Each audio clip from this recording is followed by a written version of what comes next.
Menteri Pekerjaan Umum dan Perumahan Rakyat Basuki Hadi Mulyono mengatakan, dalam 5 hingga 10 tahun ke depan akan terbangun 65 bendungan baru, sehingga total akan terdapat 266 bendungan di seluruh Indonesia. Semua bendungan ini akan meningkatkan pemanfaatan air irigasi hingga 20%.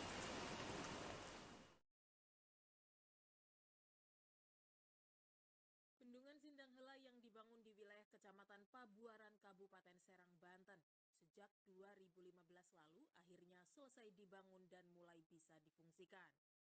Bendungan berkapasitas tampung sekitar 9,3 juta kubik air yang diresmikan oleh Presiden Joko Widodo pada Kamis 4 Maret ini dibangun pemerintah demi bisa menjaga ketahanan pangan.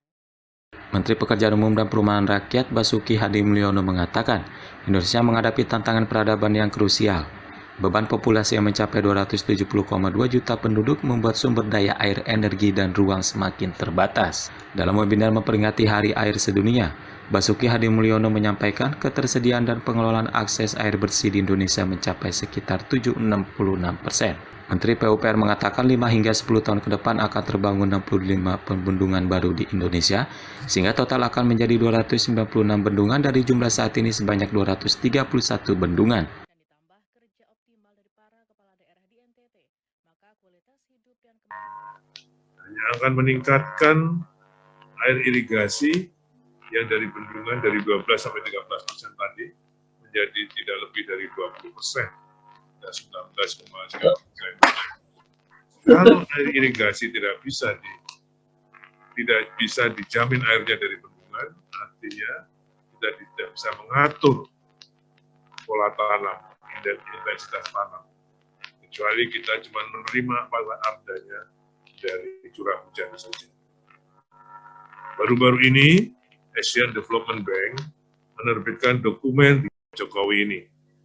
Selain untuk mendukung ketahanan air dan pangan, infrastruktur sumber daya air juga mendukung upaya mitigasi terhadap risiko bencana hidrometeorologi seperti banjir dan longsor, seperti yang saya katakan tadi, menjadi pilar kelima yaitu water related disaster, ketahanan negara untuk menghadapi water related disaster.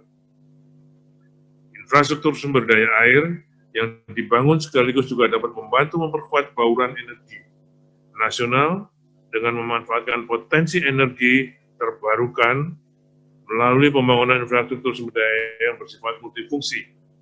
Bendungan sekarang tidak hanya diambil daya airnya saja, tapi juga kolam airnya bisa juga dipasang panel surya di dalam.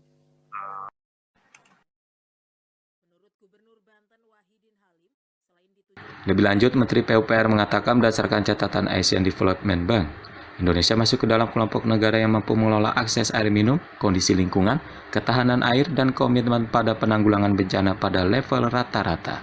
Pemerintah telah mengambil langkah membangun infrastruktur sumber daya air secara masif, khususnya pada 6 tahun terakhir.